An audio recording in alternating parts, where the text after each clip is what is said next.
Hello, I'm James, Hi, I'm Jimmy, and welcome to A Job Done Well. the podcast that helps you improve your performance and enjoyment at work. Afternoon, James. Afternoon, how are you doing? I'm doing well. I have to give my apologies today, though, because I have been to the dentist this morning. And so, if I start slurring or dribbling, it's not because I'm drunk at this time of day. That is nice, because some of you will notice that we have started doing videos, so you'll be able to see pictures of Mr. Barber dribbling out the side of his mouth. I'm sure that will do wonders for our audience figures. Yeah. So maybe go on soft focus, mate. What have you been up to, James? What have I been up to? Tell us what. Well, mostly I have been, Mrs. Lawther has been out in the garden, and I have got my list of middle-class jobs to do. So I am pruning trees is the current thing that Mrs. Lawther has got me doing. Pruning trees and buffing Volvos. Buffing Volvos, exactly. And eating artisan bread, life in the Lawther household. It's tough, it really is. A bit balsamic. Yeah. Anyway, what are we talking about today?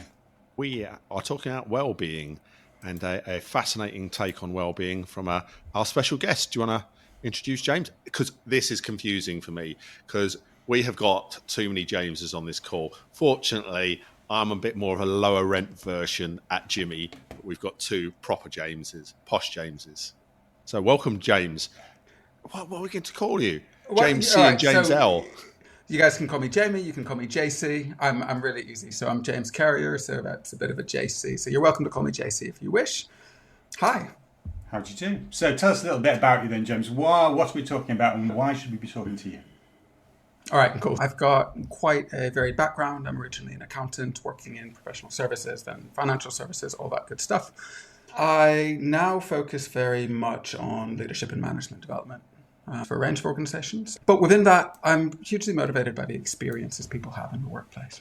Okay, so when we create and deliver and design leadership and management development programs, a lot of the story that we tell is about the improvements of performance for an organization. But we know that a lot of the things that we do can also materially improve people's experiences.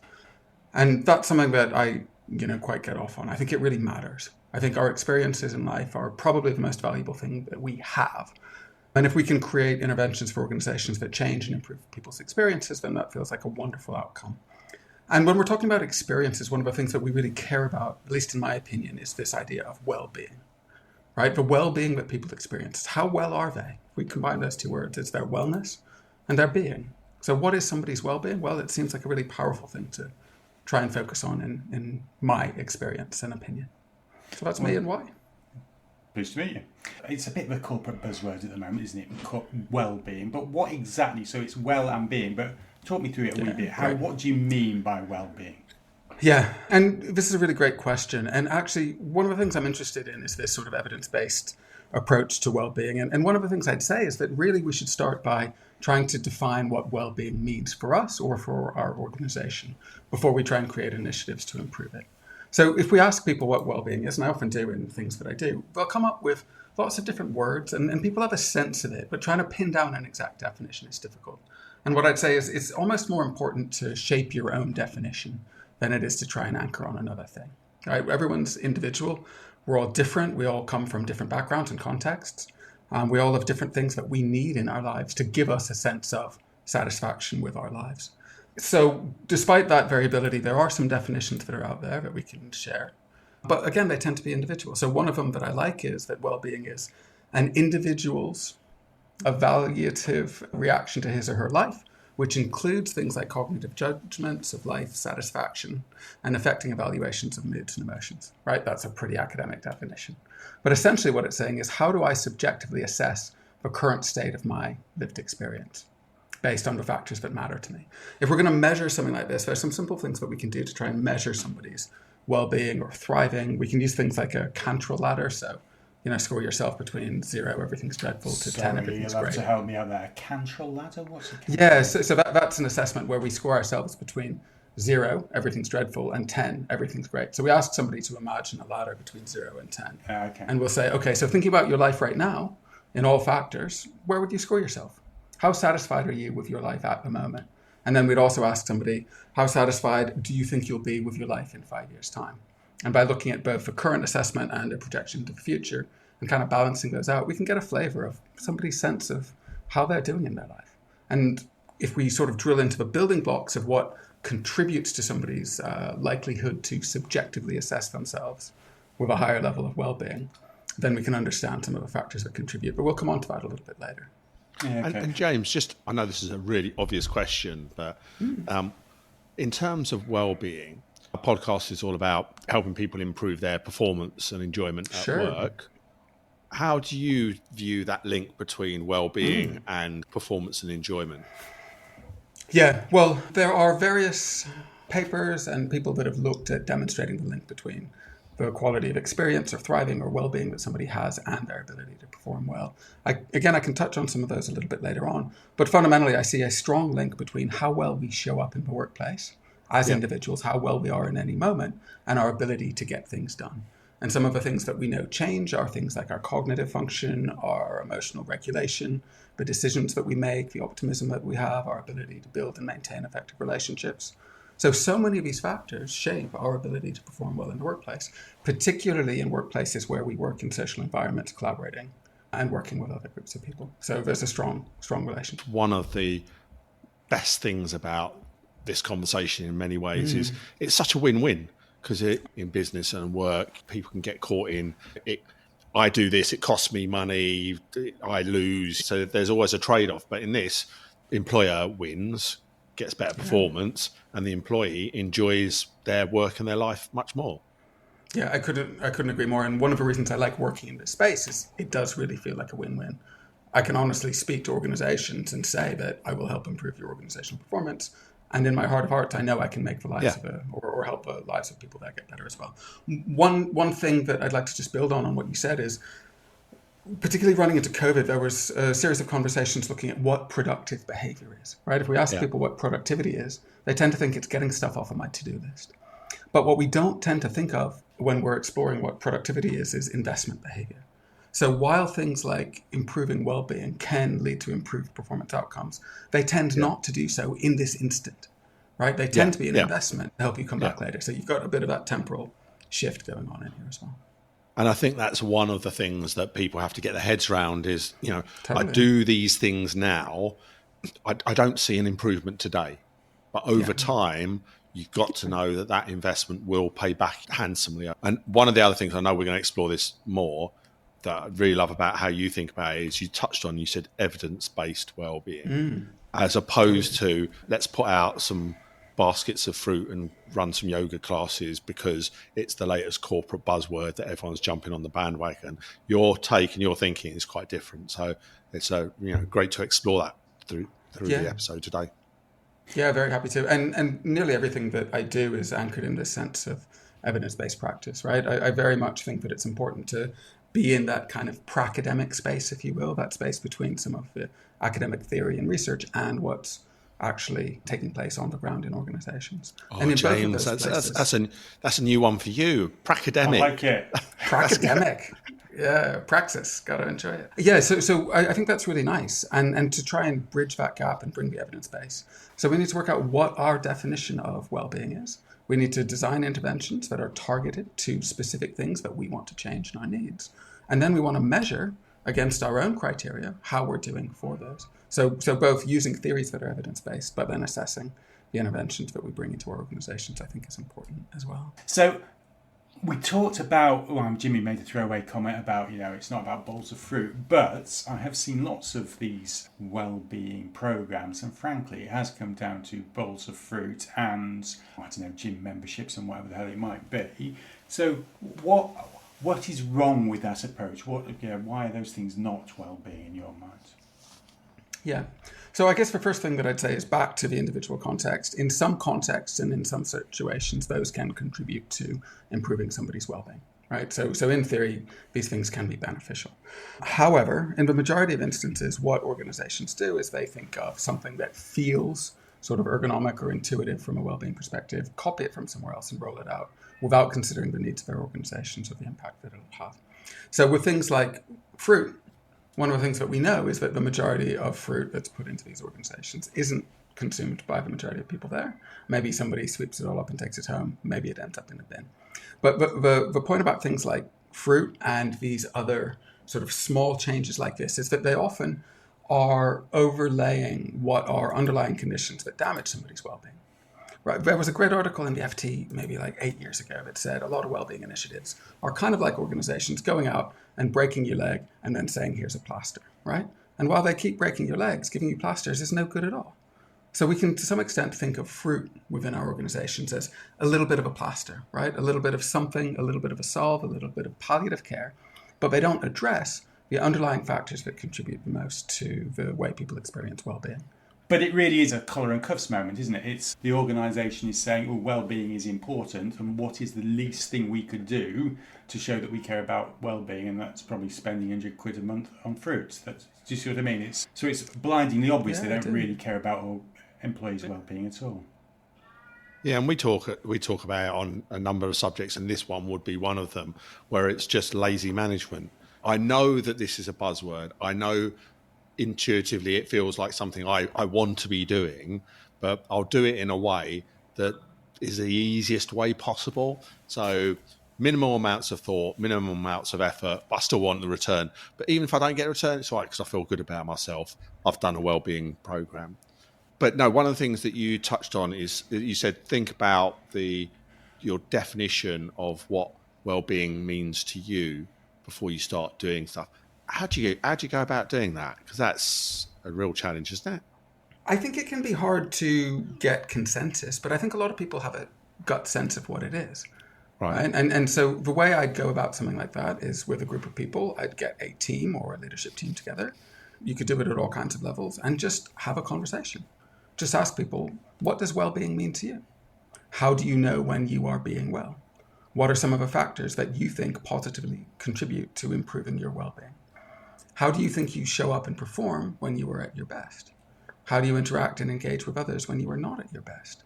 And ask a series of questions like that with the objective of, I guess, co-creating a shared understanding of what well-being means and the different factors that are relevant for us in the workplace. And you can expand those conversations and say things like, well, if we think about our current workplace experience, what are the things that negatively affect our well-being? Right? What are the ways that we adopt as a team in terms of our working practices that support your individual well-being? Which ones inhibit or are detrimental to those? So I think by having those types of conversations, you can create that shared understanding. And like many of these types of conversations and interactions you can have with your team, to some extent, the journey is as important as the destination. Getting people to think about the fact that well-being is a thing, to recognize that how they feel and how they show up in different moments affects their performance and interaction with others, and to try and instill this idea that we have some ability to control and influence this as a collective group in the organization and as ourselves. So that creation of a sense of agency is quite a powerful thing as well that comes with this.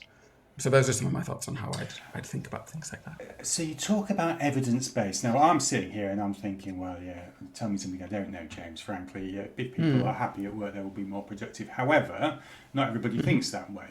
So is there actually any evidence that demonstrates that well-being is linked to productivity or not? There is. Some of it's a bit more tenuous than some others, but fundamentally we know that there is a fair amount of evidence that looks at our ability to perform based on how we are in ourselves. One of the things that someone I've been speaking to recently has been doing that I particularly like is a specific piece of research that's actually focused on reduced working hours and things like the 4-day week as a way to create space for well-being.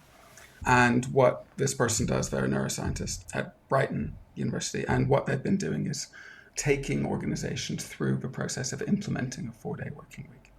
Before they do this, they take the participants, they put them in MRI scanners, they track their brain chemistry and activity, they look at how they are biologically showing up, as well as giving them assessments in relation to their well-being. They then go through a process of implementing a reduced working hours or 4-day week process within the organizations. They then check in with some of that MRI scanning and other assessments at subsequent periods and look at changes to their brain chemistry, look at changes to their self-reported well-being, and gather evidence from within the organization, be they internal customer teams or other peers, as well as externally, about the performance of the individuals in the organization. And what they see is a material shift in the biological markers of health and well-being in brain chemistry, material shift in the self-reporting of well-being, and a maintenance, and in some cases an improvement of performance reported through peer groups, internally and externally. So that's something that I particularly like as an evidence-based scientific approach to assessing some of this. And that's a whole fascinating can of worms, the 4-day week, because I don't agree with it, but I can see intuitively how, hang on a minute, so I'm only going to get 80% of the amount of work time from a person. Yeah. How does that not equate to 80% of their productivity output or whatever? Sure. But having personally, and I know this is not scientific and it's a sample of one, having personally done a 9-day fortnight in a job, my performance definitely was better and my output overall was better, even though I was in theory working 1 day less a fortnight. And it's just, I think people are caught in that old school hours presenteeism that is popular in a lot of workplaces.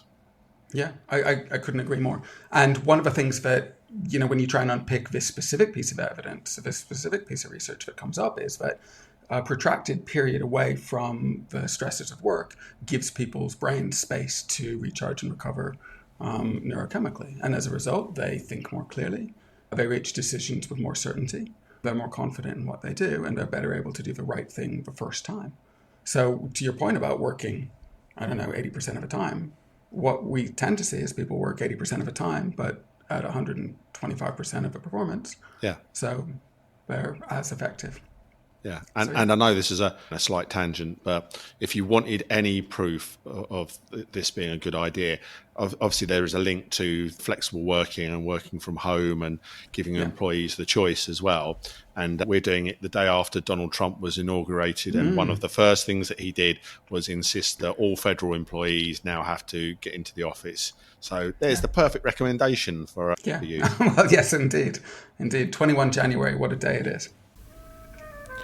The show you're listening to right now brings you insights to help you improve performance and enjoyment of work. It takes a long time to produce, but we think it's well worth it. It's all in the name of helping you getting the job done well. All we ask in return is that you share the link to this show with someone that you think would benefit from it. And if you haven't already, click on follow the show wherever you're listening to this podcast right now. Anyway, let's get back to the show. Anyway, so we've talked about evidence-based. What else should a wellbeing program be then? What else would you recommend? Yeah, so for me, I think if we're thinking about what a wellbeing program is, I think it's important to really think about it as a strategic part of an organization, right? You want to maintain your resources. If we think about it from a sort of a commercial perspective, if you have fixed assets, you are going to spend a certain amount of budget to invest in maintaining the performance of your fixed assets. That's what you do. You've got a repairs budget. However, when it comes to the people in our organizations tend to do that a little bit less effectively.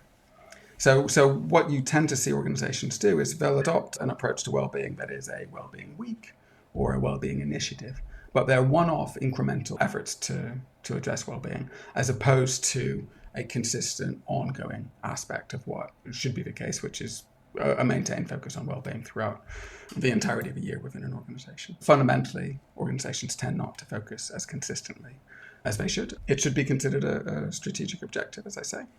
I think we sometimes get into a little bit of a challenge with this that I just want to bring up as well, which I think is relevant, which is there are disputes in relation to who is accountable for this, right? If we say that an individual's performance improves, with their well-being and their quality of life improves, that's great.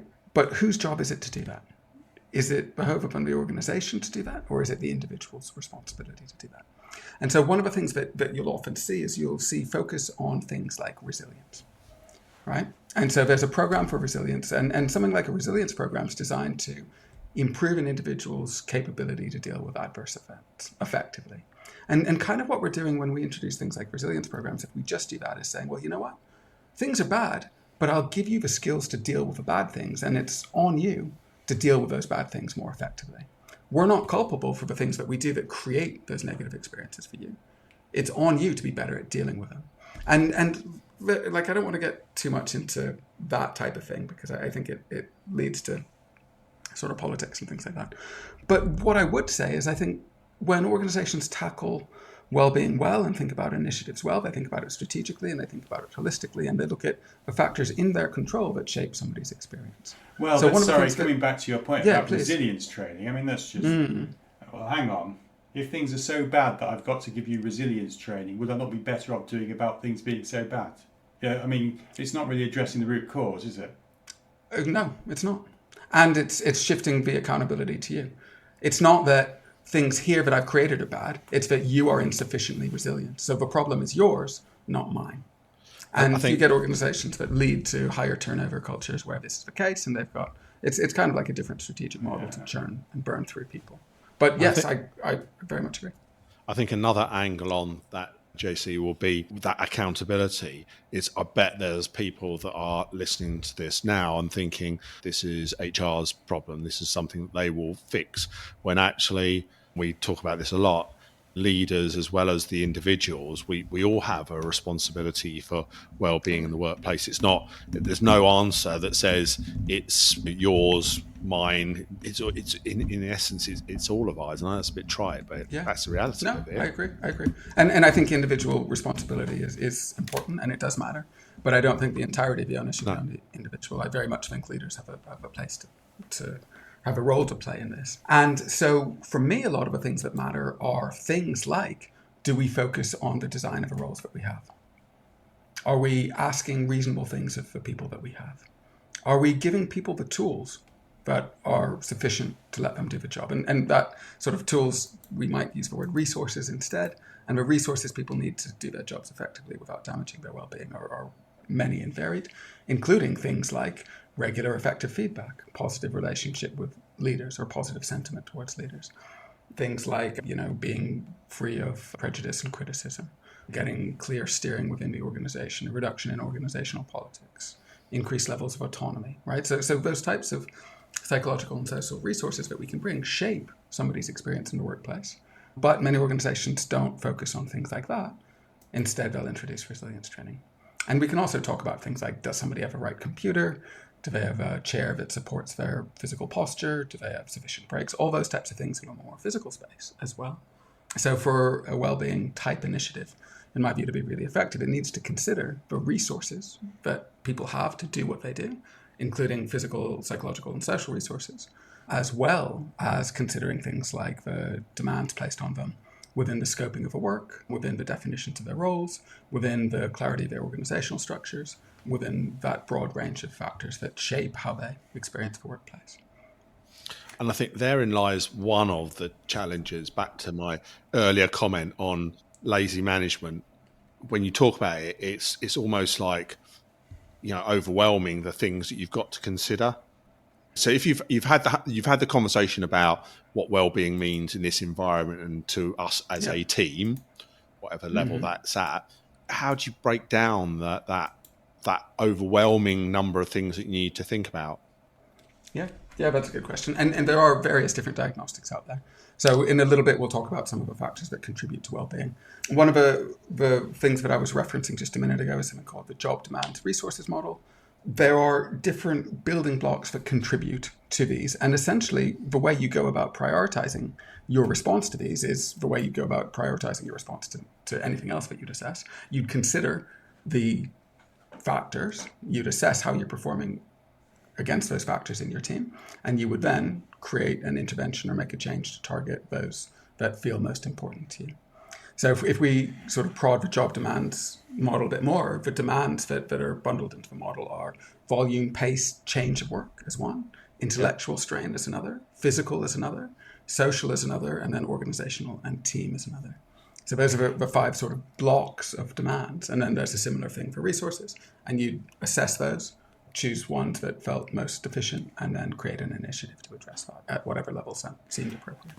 It's a bit like the way we would look at organisational productivity. So if we talk to an organisation about productivity, we start not trying to make them more productive. What we do is we take the things out that stop them being productive. Sure. Yeah, so it's a removal game. Yeah. But this is exactly the same. Presumably it's very difficult 100%. To make somebody more well, but you just get rid of the things that stop it. So I think there's some nuance in there that I need to go away and think about how much I agree with it. But the first thing I'd say is I think this is a productivity piece. I don't think that this is like a productivity initiative. I think it's exactly the same thing. How do we improve our resources? And that happens to lead to that secondary benefit of somebody's well-being. I think when we look at things like job demands, we can remove the blockers, right? So we can get things and take things away.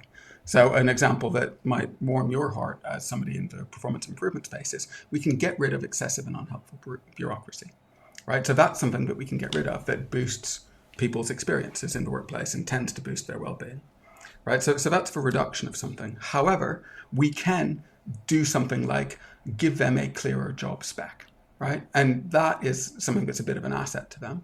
We can do things like give them recognition, which is effectively a low-cost thing.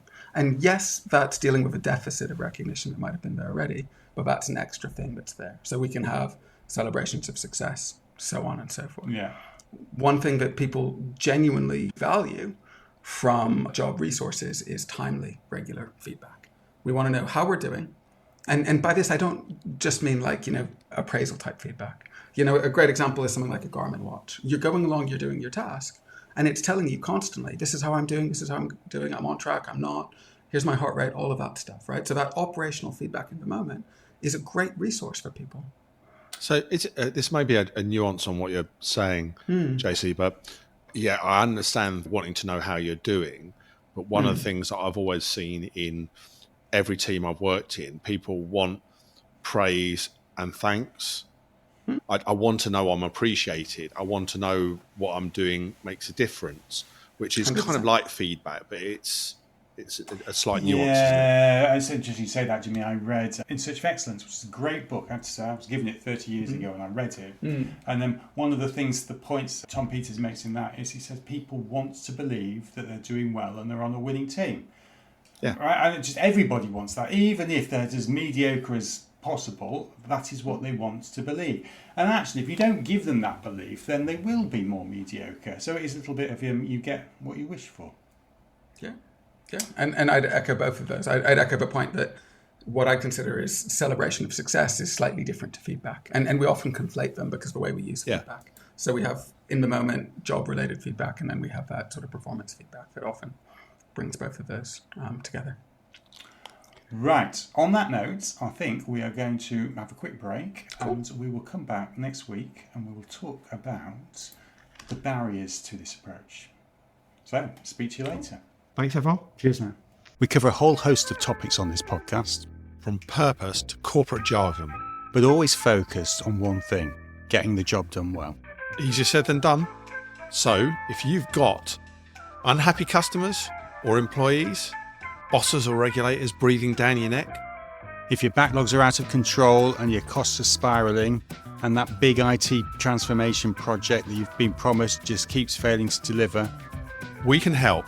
If you need to improve your performance, your team's performance, or your organisation's, get in touch at jimmy@ajobdonewell.com or james@ajobdonewell.com.